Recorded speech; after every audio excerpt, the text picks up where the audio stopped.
નમો લોહી સૌ હરિહંતાણમ નમો લોહી સૌ હરિદાનમ નમો લોહી સૌ આયર્યાન નમો લોહી સૌ જયાન નમો લોહી સૌ ત્રિકાળવતી શ્રાવણમ ઓમકારમિંદુ સંયુક્ત નિત્યમ જયંતી યોગિના કામદમોક્ષદો છે ઓંકારાય નમો નમઃ મંગળમ ભગવાન મંગળમ ગૌતમોર્મિ મંગળમ કુંકુંડારી વિજેન્દ્રમોષ મંગળમ નમઃ સમયસારાય स्वानुभूत्या चकास्ते चित् स्वभावाय भवाय सर्वः विभाव निदातार। સ્વામી કાર્તિકેય અનુપ્રેક્ષા શુભચંદ્રાચાર્ય ભગવાનની ટીકા અને પંડિત જયચંદજી છાબડાના ભાવાર્થ ટીકા સહિત આપણે સ્વામી કાર્તિકેય અનુપ્રેક્ષાનો સ્વાધ્યાય કરી રહ્યા છીએ અને એમાં પૂજ્ય ગુરુદેવ કાજી સ્વામી આપણને ઘણું અધ્યાત્મ સમજાવી રહ્યા છે. અત્યારે આપણે લોક ભાવનાનું સ્વરૂપ એનો સ્વાધ્યાય કરી રહ્યા છીએ. એમાં ગાથા 186 સુધી સ્વાધ્યાય પૂરો કર્યો છે. આજે આગળ ગાથા 187 લઈએ છીએ. 186મી ગાથામાં જે વાત કરવામાં આવી કે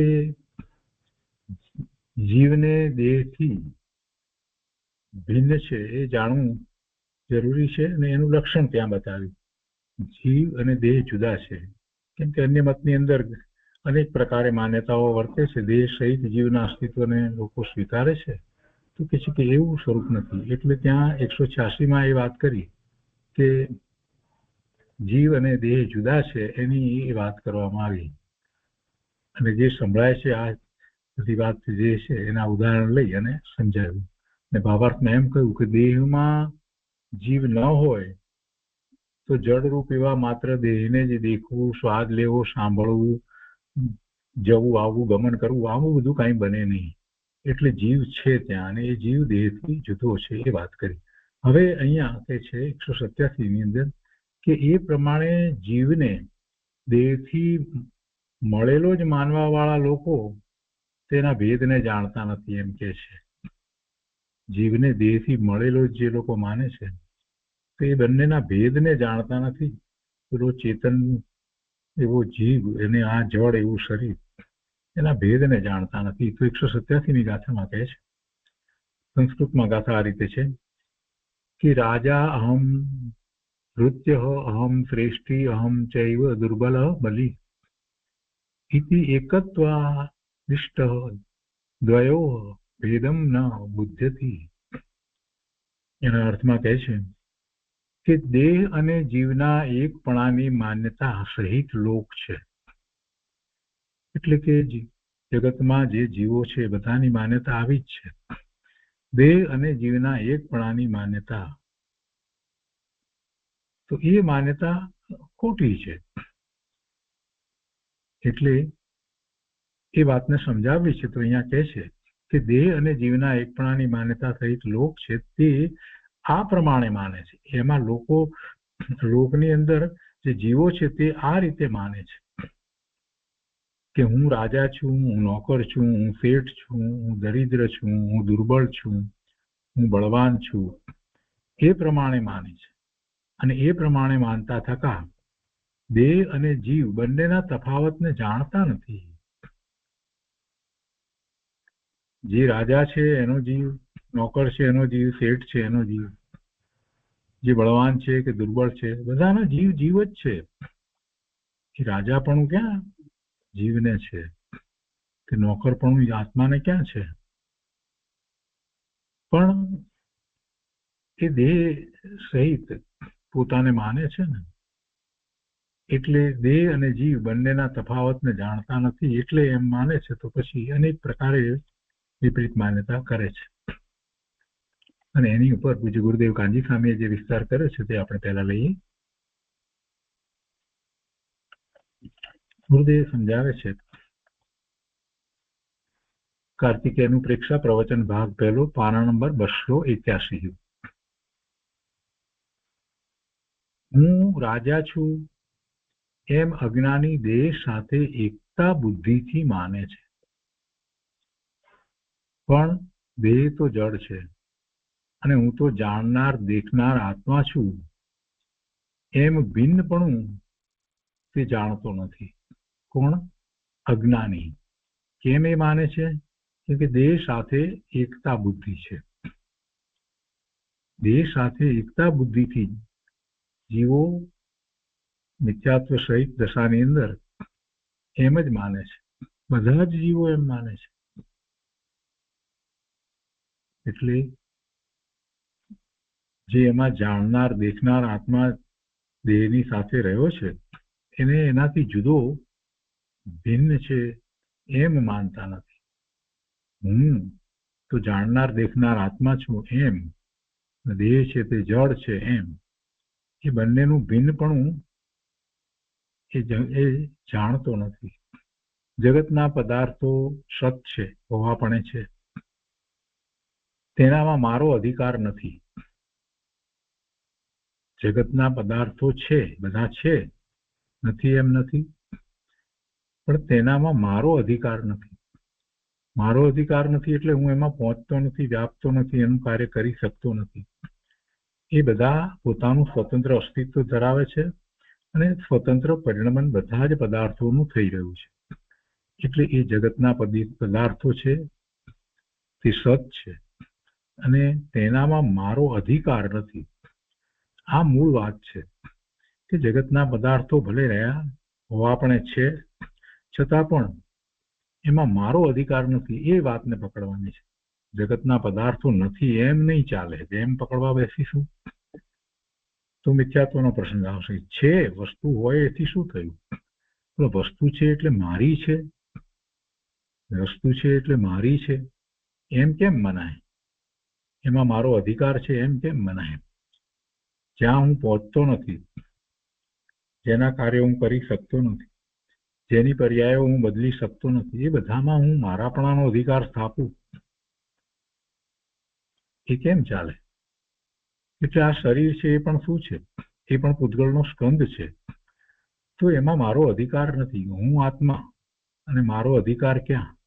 તો મારા અસંખ્ય પ્રદેશ, અનંત ગુણ, એવી મારી જીવની જે સત્તા છે એમાં મારો અધિકાર છે. એમાં જ હું વ્યાપું છું, એમાં જ હું સુખ શાંતિ આનંદનો અનુભવ કરું છું. એ સિવાય બહારમાં કંઈ છે જ નહીં. એટલે આ મોટી વાત છે કે જગતના પદાર્થો છે એ સત છે, તેનામાં મારો અધિકાર નથી. અજ્ઞાની પોતાને રાજા માનીને અભિમાન કરે છે, અથવા નોકર હોય તો પોતાને દીન ગરીબ માને છે. પણ ધર્મી તો જાણે છે કે દેહ આદિનો સંયોગ તે હું નથી. આ બધું રાજાપણું હોય કે નોકરપણું જે કાંઈ છે એ તો બધું બહારના પદાર્થોના સંયોગથી એ માન્યતા છે. જ્યારે દેહ આદિનો સંયોગ એ પણ હું નથી અને એમાંય મારો અધિકાર નથી, તો પછી બહારમાં જે કાંઈ છે એમાં તો મારો અધિકાર ક્યાંથી હોય? એમાં હું ક્યાંથી હોઉં? એ પણ હું કેવી રીતે હોઉં? કૃપાળુદેવ પણ આ જ વાત કરે છે, પણ લોકો સમજતા નથી. જીવનું કરતાપણું જ્યારે એમણે કહ્યું કૃપાળુદેવે, ત્યારે આખી વાત એ રીતે કરી કે ઘર નગર આદિનો કરતા તો એ ઉપચાર માત્ર છે, અને કરતાપણું ને ભોગતાપણાની વાત કરી તો શું ભોગવે? પોતાના ભાવને ભોગવે છે, બીજું તો કાંઈ. ભાવમાં જ બધું કરવાપણું છે, શુભાશુભ ભાવ. અને એ એનું કાર્ય નથી. ખરેખર તો નિશ્ચયથી જે છે એ એનું કર્તવ્ય છે. પોતે પોતાના સ્વભાવ ભાવનો કરતા છે, સ્વભાવ ભાવનો ભોગતા છે, એ નિશ્ચય છે. અને આ વાત કહી અને કૃપાળુદેવે ઘણી મોટી વાત કરી નાખી છે. ગુરુદેવ એ જ વાત અહીંયા આપણને શાસ્ત્ર દ્વારા સમજાવી રહ્યા છે કે આ બધું બહારમાં જે કંઈ છે, જે સંયોગે કરીને છે, એમાં પોતાપણાની બુદ્ધિ કરવી, અને એવી પોતાપણાની બુદ્ધિ હશે તો પછી એને કરવાની ને એને ભોગવવાની બુદ્ધિ પણ સાથે રહેવાની જ છે. એ જ છોડવાનું છે. એનાથી જુદો આત્મા છે, એનાથી જુદો હું છું એમ લેવાનું છે કે દેહ આદિનો સંયોગ તે હું નથી. સધનતાથી મારી મહત્તા નથી. એટલે ધન સહિત તો કઈ મારી મહત્તા નથી, કેમ કે ધન મારું નથી. અને નિર્ધનતાથી મારી દીનતા નથી. કે ન હોય તો હું કઈ ગરીબ છું, એમ પણ નથી. હું તો ચૈતન્ય બાદશાહ છું. બહારના સંયોગ વિયોગ હું નથી. બહારના સંયોગ વિયોગ સાથે મારે કાંઈ નિસ્બત નથી. બહારનું બધું બહારમાં રહે છે. આમ ધર્મી જીવ તો દેહ અને આત્માને ભિન્ન ભિન્ન જાણે છે. સંયોગે કરીને પ્રાપ્ત થયેલી વસ્તુને તો ભિન્ન જાણે છે, પણ સાથે સાથે દેહ એ પણ સંયોગી છે, એટલે એને પણ ભિન્ન જાણે છે. તેને અલ્પ રાગ દ્વેષ થાય, પણ તે પોતાની અસ્થિરતાથી થાય છે. એ પણ પોતાનું મૂળ સ્વરૂપ નથી. દેહ અને જીવની એકતા બુદ્ધિથી તેને રાગ દ્વેષ થતા નથી. દેહ ને જીવની એકતા બુદ્ધિથી તેને રાગ દ્વેષ થતા નથી. કોઈ એમ માને કે એને દેહ સાથે એકત્વ છે એટલે રાગ દ્વેષ થાય છે. ના, મુનિઓને દેહ સાથે એકત્વ નથી. એમને દેહ સાથે એકત્વ નથી, છતાં પણ એમને પણ શુભભાવ થાય છે. એકતા બુદ્ધિ તો ચાલી ગઈ છે, સમ્યક દ્રષ્ટિને પણ એકતા બુદ્ધિ ચાલી ગઈ છે, તો પણ એમને પણ રાગ કે દ્વેષ ભૂમિકા અનુસાર થાય છે. બુદ્ધે કહે છે કે દેહ અને જીવની એકતા બુદ્ધિથી તેને રાગ દ્વેષ થતા નથી. આત્મા તો જ્ઞાન છે. તે દેહ આદિનો તથા લક્ષ્મી વગેરેનો જાણનાર છે. બધાનો એ જાણનાર છે. એના સ્થાને એ મિથ્યાત્વ સહિત એનો સ્વામી થઈ જાય તો રાગ દ્વેષ થાય છે. દેહનો સ્વામી થાય, દેહ મારો છે, તો રાગ દ્વેષ થાય. દેહને જીવની એકતા બુદ્ધિથી તેને રાગ દ્વેષ થતા નથી. આત્મા તો જ્ઞાન છે. તે દેહ આદિનો તથા લક્ષ્મી વગેરેનો જાણનાર છે. સમ્યક દ્રષ્ટિને જે રાગ દ્વેષ થાય છે તો શું છે? ગુરુદેવ કહે છે ને કે અસ્થિરતાથી થાય છે. ધર્મીની વાત નથી. ધર્મી જીવ તો દેહ અને આત્માને ભિન્ન ભિન્ન જાણે છે. તેને અલ્પ રાગ દ્વેષ થાય, પણ તે પોતાની અસ્થિરતાથી થાય છે. દેહ અને જીવની એકતા બુદ્ધિથી તેને રાગ દ્વેષ થતા નથી. એને દેહને જીવની એવી એકતા બુદ્ધિ નથી હોતી. કહેવાનો આશય એ છે. દેહ અને જીવની એકતા બુદ્ધિ ધર્મીને નથી હોતી, અને જેને એવી એકતા બુદ્ધિ છે એ એકતા બુદ્ધિ મિથ્યાત્વ સહિત છે. મિથ્યાત્વ સહિત એવી એકતા બુદ્ધિ હોય છે અને એને રાગ દ્વેષ થાય છે. પણ દેહ અને જીવ સાથે રહે એથી રાગ દ્વેષ થતા નથી. અને સમ્યક દ્રષ્ટિને એવી મિથ્યાત્વ સહિતની દેહ સાથેની એકતા બુદ્ધિ હોતી નથી. ગુરુદેવ કહે છે કે આત્મા તો જ્ઞાન છે.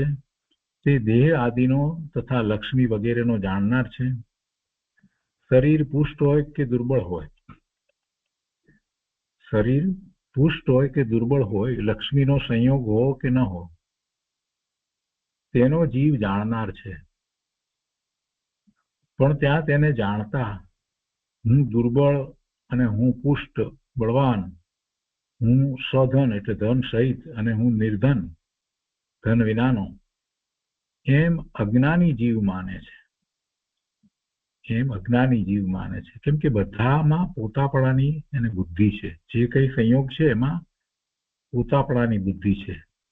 એ જ હું છું એવું એકત્વ મિથ્યાત્વ સહિત એને વર્તે છે. મિથ્યાત્વ હોય ત્યારે એકતા બુદ્ધિ ટળે નહીં. ભલે શાસ્ત્રના અભ્યાસ દ્વારા નિર્ણય કર્યો હોય તો પણ જ્યાં સુધી અનુભૂતિ ન થાય ત્યાં સુધી સાચા અર્થમાં એકતા બુદ્ધિ ટળતી નથી. ગુરુદેવ અહીંયા કહે છે કે એ બધાનો સંયોગ હો કે ન હો, પણ એ બધાનો જીવ તો જાણનાર છે. શરીર પુષ્ટ હોય કે દુર્બળ હોય, લક્ષ્મીનો સંયોગ હો કે ન હો, તો તેનો જીવ જાણનાર છે. પણ ત્યાં તેને જાણતા હું દુર્બળ અને હું પુષ્ટ, હું સધન અને હું નિર્ધન એમ અજ્ઞાની જીવ માને છે. ધર્મી જીવને આવી દેહ બુદ્ધિ હોતી નથી. એવા ધર્મી જીવને આવું યથાર્થ ચિંતન હોય છે. પોતાને તો દેહથી ભિન્ન ચૈતન્ય મૂર્તિ આત્માનું ભાન થયું છે અને પરજીવોને કેવી મિથ્યા બુદ્ધિ છે તેનો વિચાર કરે છે. જેને ચૈતન્યનું ભાન નથી, જેને ચૈતન્યનું ભાન નથી તેને દરિદ્રપણાથી દીનતા લાગે છે. શરીર કદરૂપ હોય, અવાજ સરખો ન હોય ત્યાં દીનતા લાગે છે. પણ ભાઈ એ તો બધી જળની અવસ્થા છે, એ બધી જળની અવસ્થા છે. તું તો તેનાથી ભિન્ન ચૈતન્ય મૂર્તિ બધાનો જાણનાર છો એવું ભાન કર અને પરનું અભિમાન છોડ, તો રાગ દ્વેષ રહિત શાંતિ પ્રગટે અને ધર્મ થાય. આ સિવાય ગમે તેવા દયા દાન વ્રત પૂજાના શુભ ભાવ કરે તો પણ તેને ધર્મ થતો નથી ને તેનું સંસાર પરિભ્રમણ ટળતું નથી. શુભ ભાવથી ધર્મ નથી, શુભ ભાવથી પુણ્યનો બંધ છે. ધર્મ એટલે જે દ્વારા મુક્તિની પ્રાપ્તિ થાય, મોક્ષની પ્રાપ્તિ થાય એ ધર્મ, અથવા તો બીજી રીતે કહીએ તો મુક્તિના માર્ગમાં જે દ્વારા આગળ વધાય એ ધર્મ. એટલે શુભ ભાવથી મુક્તિનો માર્ગ નથી. મુક્તિની શરૂઆત શુભ ભાવથી નહીં પરંતુ શુદ્ધ ભાવથી થાય છે. ચોથા ગુણસ્થાનની વાત કરીએ છીએ ત્યાંથી એ ધર્મ ધ્યાનમાં પ્રવર્તે છે. તો એવો ધર્મ જે મુક્તિનું કારણ છે એ સમ્યક દર્શન થતા થાય છે, સ્વભાવથી નથી થતું. અહીંયા કહે છે કે આત્મામાં અનંત બળ છે, પણ એવું બળ નથી કે પરનું કાર્ય કરી શકે. અનંત બળ છે, અનંત શક્તિ છે, પણ એ બધું પોતાનું પોતાને વિશે છે અને એ બધું પોતાને વિશે કાર્યકારી થાય છે. પરને વિશે એ કાંઈ ચાલતું નથી. અનંત બળ છે તે પોતામાં છે, પોતે પોતામાં પુરુષાર્થ વડે ઊંધું કે સવળું કરી શકે છે. સવળો પુરુષાર્થ કરીને ક્ષણમાં કેવળ જ્ઞાન અને મોક્ષ દશા પ્રગટ કરે એવી આત્માની તાકાત છે અને એને અનંત બળ કહેવામાં આવ્યું છે. સવળો પુરુષાર્થ કરી અને ક્ષણમાં કેવળ જ્ઞાન અને મોક્ષ દશા પ્રગટ કરે એવી આત્માની તાકાત છે, પણ પરનું કાંઈ કરી શકે નહીં. એક તણખલાના બે ટુકડા કરી શકે નહીં, તણખલાને સ્પર્શી શકે નહીં. એ તાકાત આત્મામાં નથી. એટલે કહે છે કે સવળો પુરુષાર્થ કરી અને ક્ષણમાં કેવળ જ્ઞાન અને મોક્ષ દશા પ્રગટ કરે એવી આત્માની તાકાત છે, પણ એક રજકણને ફેરવી શકે એવી તાકાત તો કોઈ આત્મામાં નથી, કોઈ આત્મામાં નથી. સર્વજ્ઞ પરમાત્માનો આત્મા હોય એ પણ એ કરી નથી શકતો, સિદ્ધ પરમાત્માનો આત્મા પણ કરી નથી શકતો, અને બીજા અન્ય જીવોનો કોઈનો આત્મા એ રજકણને ફેરવે, એના પરિણામને ફેરવે એવી આત્મામાં શક્તિ નથી. હવે 4 ગાથામાં જીવનું કરતા પણ ભોગતા પણ વગેરે બતાવે છે, તો આગળ આપણે લઈએ. જીવના કરતાપણા આદિ લખ્યું છે, એટલે કરતાપણા ભોગતાપણા આદિ સંબંધી 4 ગાથાઓ છે. ગાથા 188 થી શરૂ કરીને ગાથા 188. જીવઃ ભવતિ કર્તા સર્વાણિ કર્માણિ કુર્વતે યસ્માત કાલાદિ લબ્ધિયુક્ત સંસારમ કરોતિ મોક્ષમ ચ. એના અર્થમાં કહે છે કે આ જીવ સર્વ કર્મ નો કર્મને કરતો થકો, સર્વ કર્મ નો કર્મ, સર્વ કર્મ નો કર્મને કરતો થકો તેને પોતાનું કર્તવ્ય માને છે, માટે તે કરતા પણ છે. અને તે પોતાને સંસાર રૂપ કરે છે. વળી કાળ આદિ લબ્ધિથી યુક્ત થતો થકો પોતાને મોક્ષ રૂપ પણ પોતે જ કરે છે. ભાવાર્થમાં કહે છે કે કોઈ જાણે કે આ જીવના સુખ દુઃખ આદિ કાર્યોને ઈશ્વર આદિ અન્ય કરે છે, પણ એમ નથી. જીવને સુખ કે દુઃખ આપનાર બીજો કોઈ નથી, ઈશ્વર પણ નથી. કોઈ એવો ઈશ્વર નથી કે જે કોઈને સુખ કે દુઃખ આપે, કે અન્ય પણ કોઈ બીજા જીવને દુઃખ આપે એવું વસ્તુનું સ્વરૂપ જ નથી. પોતે જ કરતા છે, સર્વ કાર્યો પોતે જ કરે છે. સંસાર પણ પોતે જ કરે છે, તથા કાળ લબ્ધિ આવતા મોક્ષ પણ પોતે જ કરે છે.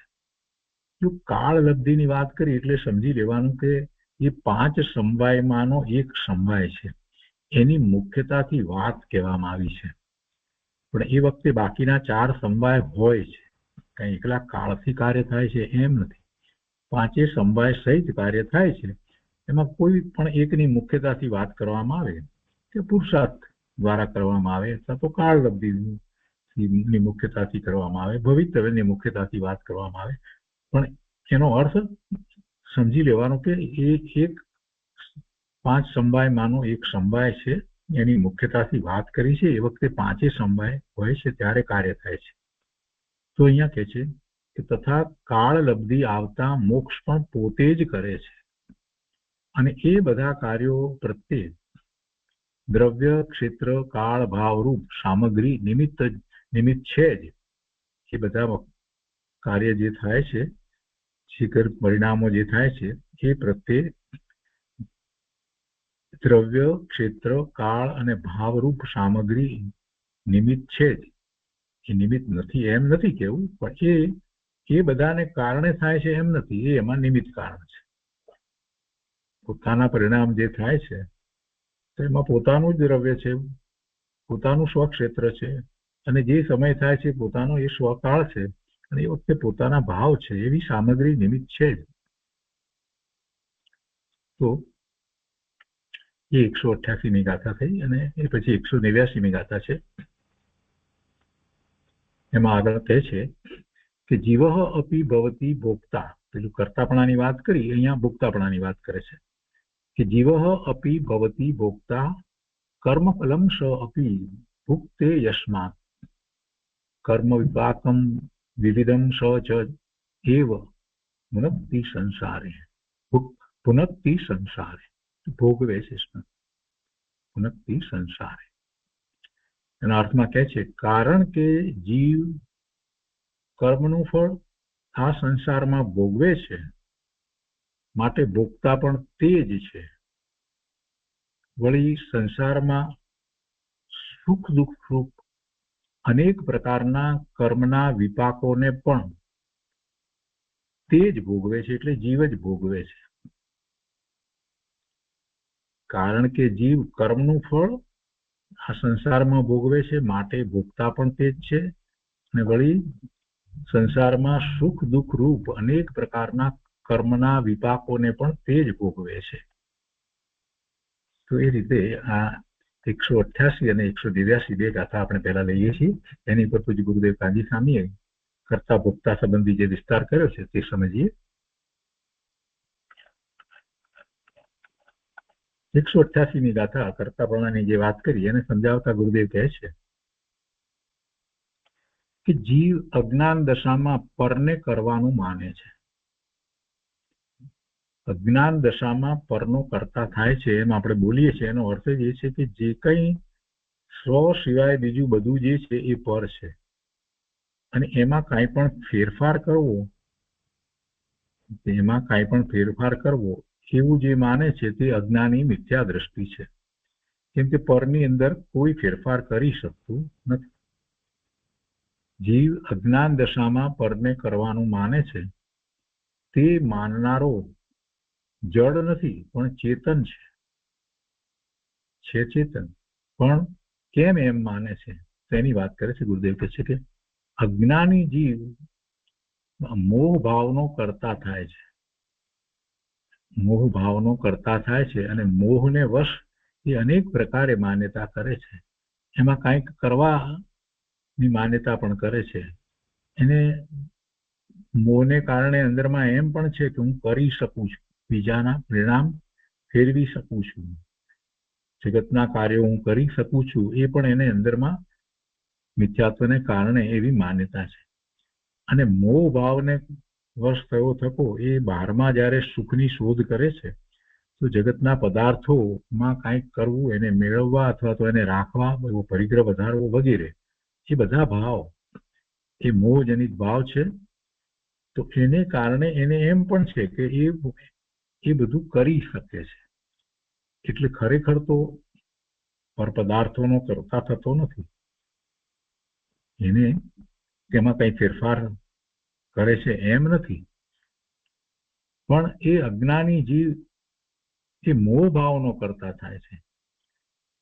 પેલા જગતના પદાર્થોના કાર્યો જે થાય છે એ તો એને કારણે જે થવા યોગ્ય હતા તે જ થાય છે.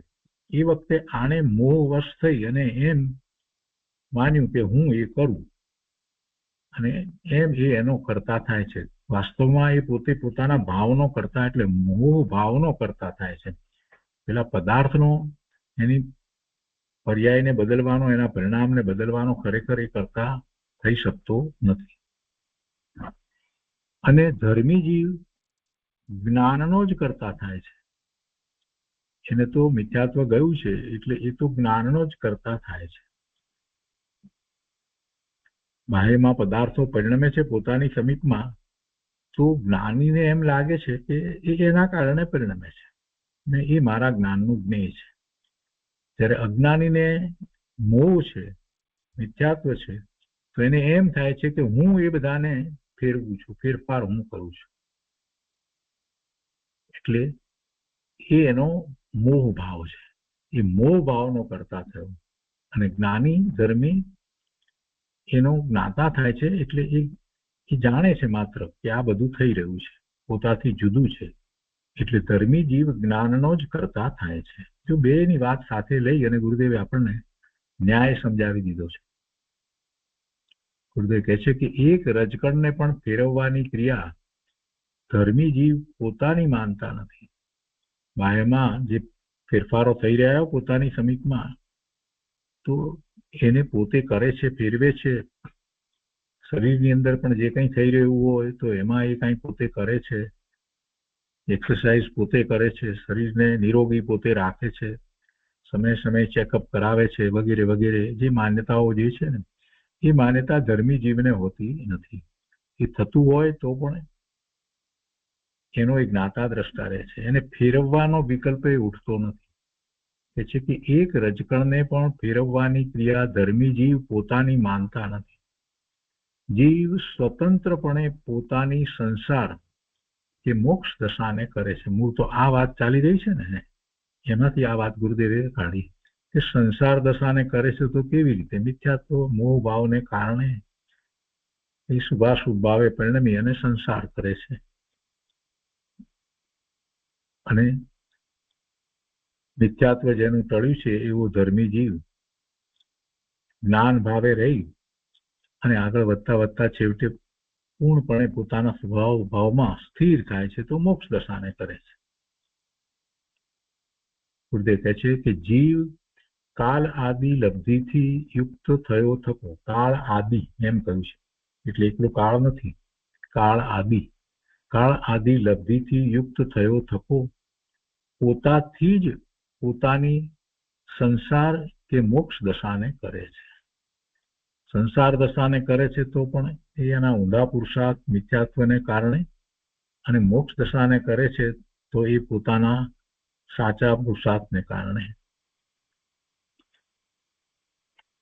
મોક્ષ દશાને કરે છે એ જીવના સંયોગો, અને મોક્ષ દશાને નથી કરતો સંસાર દશાને કરે છે એના સંયોગો બહારના, બંનેના સંયોગો એક સમાન હોય છતાં પણ જેને સમ્યક્ત્વ પ્રગટ થયું છે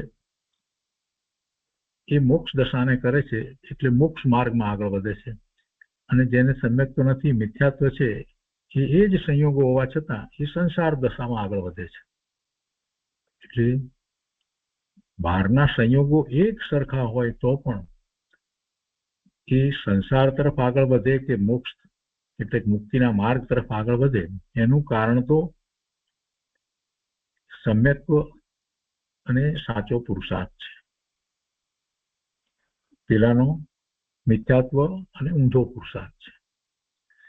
અહીંયા આગળ કહે છે કે પુરુષાર્થ, નિયત, કાળ, સ્વભાવ અને કર્મ એ પાંચેય લબ્ધિથી યુક્ત થયો થકો જીવ જ મિથ્યાત્વ આદિ ભાવને કરે છે તથા પોતે જ સમ્યક દર્શન આદિ પ્રગટ કરી અને સિદ્ધ થાય છે. બંને થાય, બંનેની અંદર આ પાંચે જે લબ્ધિ યુક્ત થયો થકો એમ કહ્યું છે, એટલે પાંચ જે છે સંભાય જ છે. એ પાંચ સંભાયની વાત કરી છે. પુરુષાર્થ, નિયત એટલે જે પરિણામ થવાના છે તે નિયત, કાળ જે સમય જે થવાના છે તે કાળ, સ્વભાવ એવો સ્વભાવ છે, અને કર્મ એનું નિમિત્ત છે. કર્મનો હોવાપણું, કર્મ એનો ઉદય કે કર્મ નું ખરી જવું એ એમાં નિમિત્ત હોય. જે તરફ વળે છે એ પ્રમાણે એ પાંચેય વસ્તુ એ જ રીતે હોય. એને ઊંધો પુરુષાર્થ હોય અને એમાં પાછો કર્મનો ઉદય એવો હોય અને વિભાવ ભાવે સ્વભાવની વાત કરી, પણ પોતાના આત્માનું લક્ષ ન કરે અને બહારમાં પરનું લક્ષ કરે, ક્ષણિક યોગ્યતા એવી હોય, વિભાવ ભાવે થાય, તો એ મિથ્યાત્વાદી ભાવ સહિત એ સંસારને કરે અને સાચો પુરુષાર્થ કરે અને પોતાના સ્વભાવને ઓળખી અને એ તરફ વળી અને સ્વભાવનું લક્ષ કરી અને પુરુષાર્થ કરે છે, તો એ વખતે કર્મ જે છે એનો અભાવ થાય છે અને એ વખતે નિર્મળ પરિણામ થાય છે, મોક્ષ માર્ગના પરિણામ થાય છે. એટલે બંનેની વાતને અહીંયા લીધી છે. ગુરુદેવ કહે છે કે એ પાંચેય લબ્ધિથી યુક્ત થયો થકો જીવ જ મિથ્યાત્વાદી ભાવને કરે છે તથા પોતે જ સમ્યક દર્શન આદિ પ્રગટ કરીને સિદ્ધ થાય છે. બંને થઈ શકે છે. નિગોધથી માંડીને મોક્ષ સુધીની બધી પર્યાયો જીવ પોતાની કાળ આદિ લબ્ધિથી જ કરે છે. આ પાંચ જે વાત કરવામાં આવી એના દ્વારા કરે છે. પણ અજ્ઞાનીને આવી સ્વતંત્રતાનો નિર્ણય નથી. જ્ઞાતા સ્વભાવનો નિર્ણય કરે તેને જ કાળ આદિ લબ્ધિનું યથાર્થ જ્ઞાન હોય છે. પોતાનો જ્ઞાન દર્શનનો સ્વભાવ એવા જ્ઞાતા સ્વભાવનો નિર્ણય કરે તેને જ કાળ આદિ લબ્ધિનું યથાર્થ જ્ઞાન હોય છે અને એ જ પછી સાચો પુરુષાર્થ કરે છે. ઊંધા પુરુષાર્થથી પાંચ લબ્ધિ રૂપે પરિણમીને જીવ પોતે સંસારમાં રખડે છે. કર્મના કારણે રખડે છે એમ નહીં, પણ પોતાના ઊંધા પુરુષાર્થને કારણે રખડે છે અને એમાં રખડે છે તો પછી એવા કર્મ બંધાય છે અને એના ઉદય આવે છે અને પાછો એની સાથે જોડાય છે. એટલે ગુરુદેવ એ પણ વાત સાથે કહે છે કે ઊંધા પુરુષાર્થથી પાંચ લબ્ધિ રૂપે પરિણમી અને જીવ પોતે સંસારમાં રખડે છે, કર્મના કારણે નહીં. કર્મના કારણે જો રખડવાનું હોય તો કોઈ જીવ મોક્ષ માર્ગમાં આવી શકે જ નહીં, કોઈ જીવ સમ્યક્ત્વ પ્રગટ કરી શકે જ નહીં. કેમ કે કર્મના ઉદય તો હોય, મોહનીય કર્મનો ઉદય તો છે, દર્શન મોહનીય કર્મનો ઉદય છે. એ જ વખતે જીવ સાચો પુરુષાર્થ કરી અને સમ્યક દર્શન પ્રગટ કરે છે અને એમ થાય છે તો પેલું દર્શન મોહનીય જાય છે. પણ એમ નથી કે દર્શન મોહનીય જાય એટલે એને સમ્યક્ત્વ થાય, એવી કોઈ વાત નથી. જેમણે સમ્યક્ત્વ પ્રગટ કર્યું એ બધાને દર્શન મોહનીય કર્મનો ઉદય હતો, ચારિત્ર મોહનીય કર્મનો ઉદય હતો, પણ છતાંય પોતાના સ્વરૂપને જાણ્યું અને સાચો પુરુષાર્થ કર્યો એટલે સમ્યક્ત્વ થયું. એટલે કર્મના કારણે રખડે છે એમ નથી, એવી જ રીતે ક્ષેત્રના કારણે પણ નહીં અને પંચમ કાળના કારણે પણ નહીં. આ પંચમ કાળ છે માટે એમ પણ નહીં. સમ્યક તો અત્યારે પ્રગટ કરી શકે અને ધર્મ ધ્યાનમાં 7મા ગુણસ્થાનની દશાને પણ અત્યારે પ્રગટ કરી શકે. અને જે સમ્યક તો પ્રગટ કરે છે, ભલે ને 7મું ગુણસ્થાન શું એને ન આવ્યું હોય તો પણ 4થા ગુણસ્થાને રહ્યો છે એ જીવ પણ હવે ક્યાં વધારે ભવ કરવાનો છે. ગુરુદેવ કહે છે કે આત્મા અનંત શક્તિનો પિંડ છે. તે પોતાની કાળ આદિ લબ્ધિથી જ પોતાની પર્યાયને કરે છે. જે વખતે સંસાર પર્યાય કરે છે તે વખતે તે જ પર્યાયનો કાળ છે, તે પર્યાયનો તેવો જ સ્વભાવ છે, તે વખતે તેવો જ પુરુષાર્થ છે. એટલે ઊંધો પુરુષાર્થ છે. સંસાર પર્યાયને કરે છે તો તે વખતે એવી સંસાર પર્યાય થવાનો કાળ છે અને એ પર્યાયનો તેવો જ સ્વભાવ છે અને તે વખતે તેવો જ પુરુષાર્થ છે. એટલે ઊંધો પુરુષાર્થ છે અને તે જ પર્યાય થવાનું નિયત છે. અને તેમાં કર્મનો ઉદય આવ્યો હોય એવો એ નિમિત્ત છે. આ કરવાની વાત ચાલે છે ને, કરતાપણાની વાત, તો એ વાત ગુરુદેવે સમજાવી. હવે એવી જ રીતે અહીંયા કહે છે કે તથા મોક્ષ થવામાં પણ જીવ પોતાની 5 લબ્ધિથી સંયુક્ત થઈ અને પોતે પોતાની મોક્ષ દશાને કરે છે. તો એમાં એનો પુરુષાર્થ સવળો છે અને સવળો પુરુષાર્થ છે એનો સ્વભાવ પણ પાછો એનો જ્ઞાન આનંદ સ્વભાવ છે. તો એવા સ્વભાવને અનુસરીને એના પરિણામ સાચો પુરુષાર્થ છે એટલે થાય છે. તો એ જ પરિણામ થવાનો કાળ છે, એ જ નિયત છે. અને એ વખતે કર્મનું પણ એમ જ થવું, એટલે કર્મનો અભાવ થવો એ પણ સાથે હોય છે. ગુરુદેવ કહે છે કહો સંસાર કે મોક્ષ બંનેમાં જીવ પોતે જ પોતાનો કરતા છે.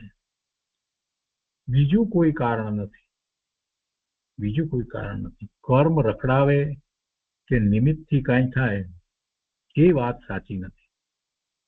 કર્મથી રખડવું થતું નથી, પોતાના ઊંધા પુરુષાર્થથી રખડવું થાય છે.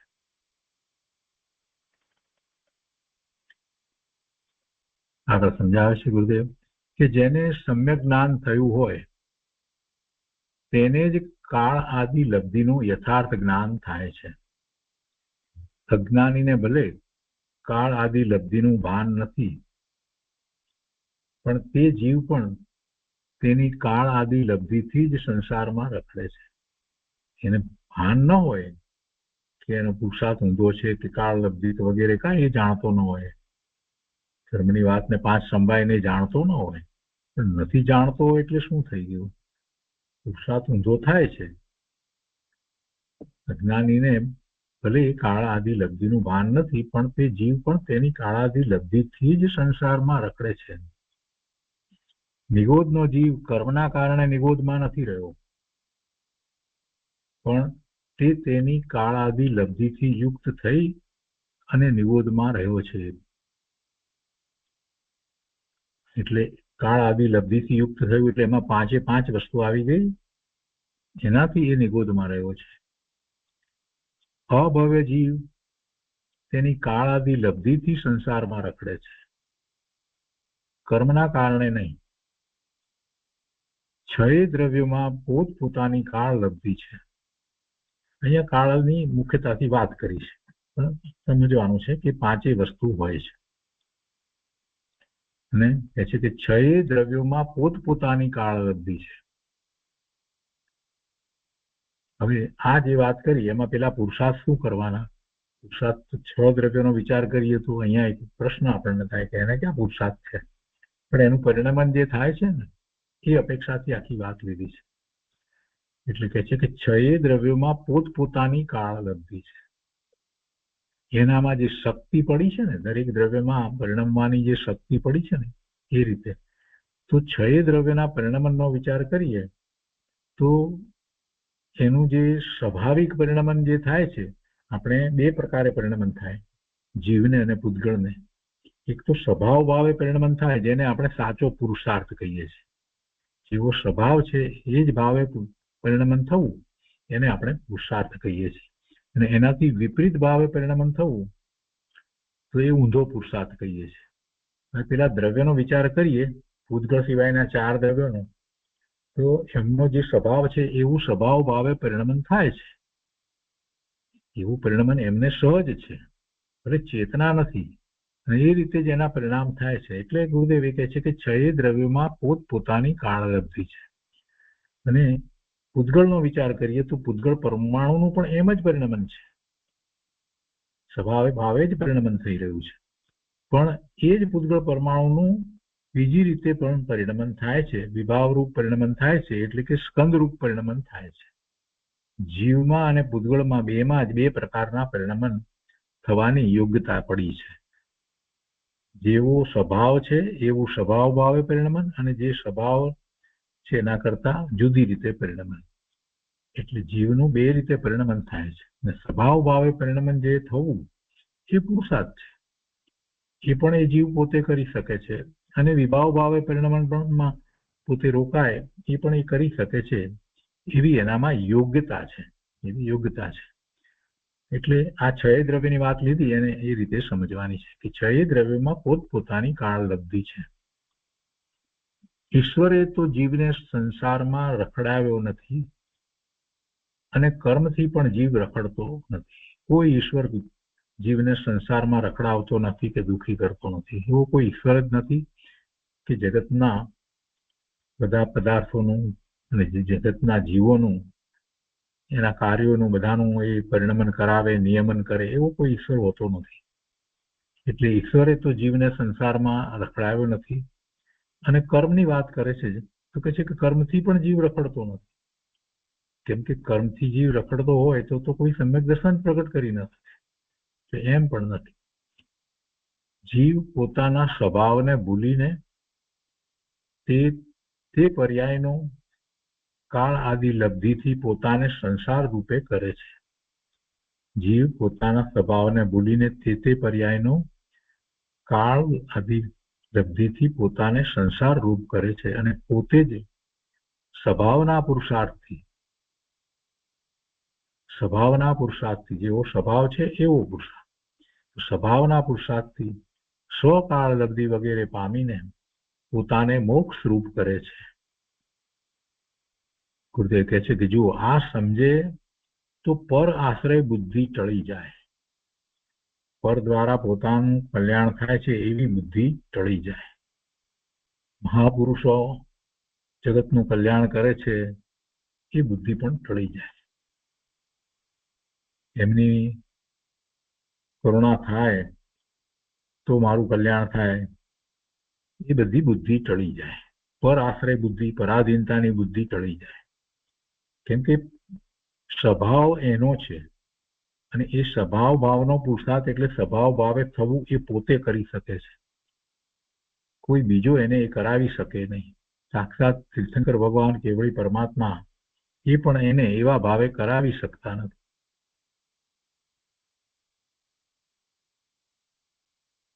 જે ગુરુદેવ કહે છે કે આ સમજે તો પર આશ્રય બુદ્ધિ ટળી જાય અને સ્વભાવનો આશ્રય થઈ જાય.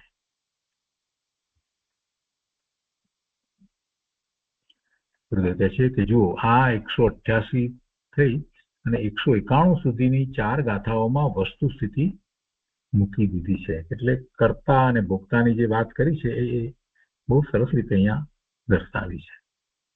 આમાં કાળ આદિ લબ્ધિ કહીને લોકનો નિયત સ્વભાવ બતાવી દીધો છે.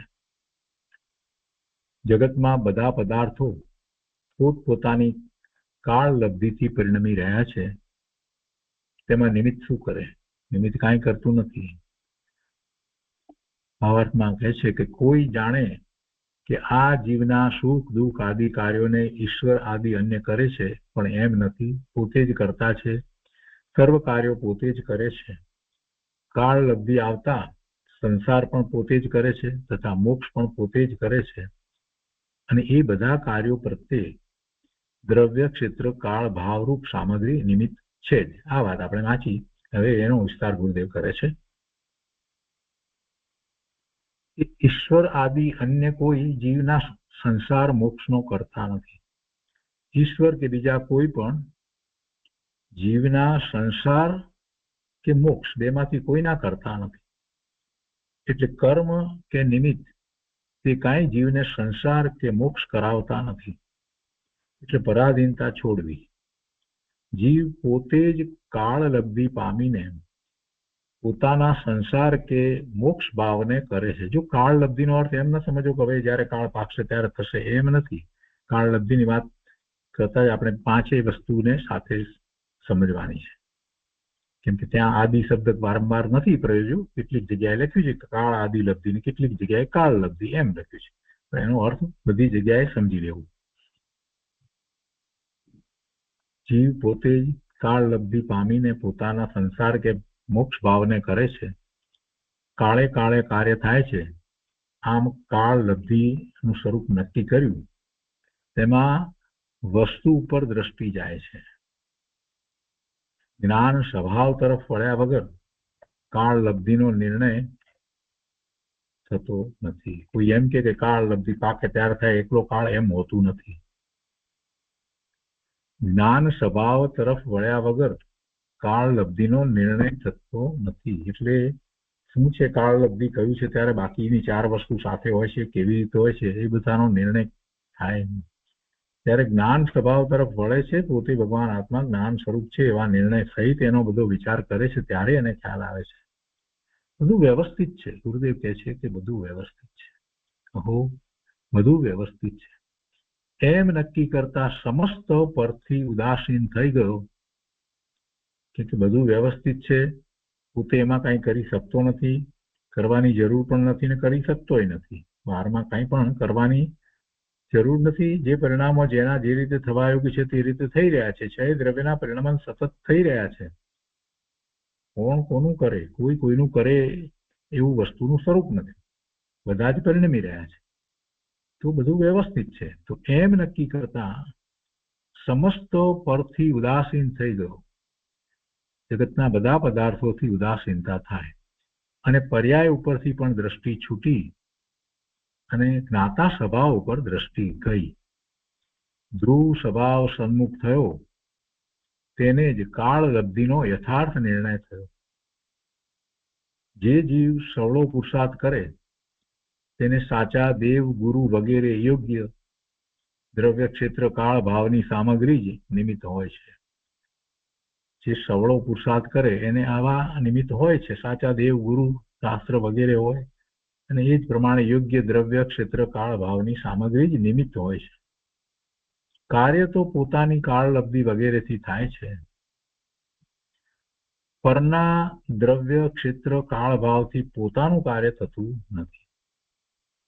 આવા વસ્તુ સ્વભાવની પ્રતીતિ થવી, એવી શ્રદ્ધા થવી, તેનું નામ ધર્મ છે. ને આનાથી ઊંધી માન્યતા કરવી તે અધર્મ છે.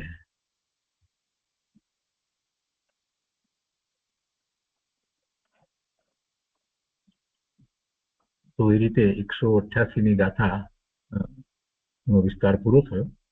હવે આગળ પણ 189 ગાથા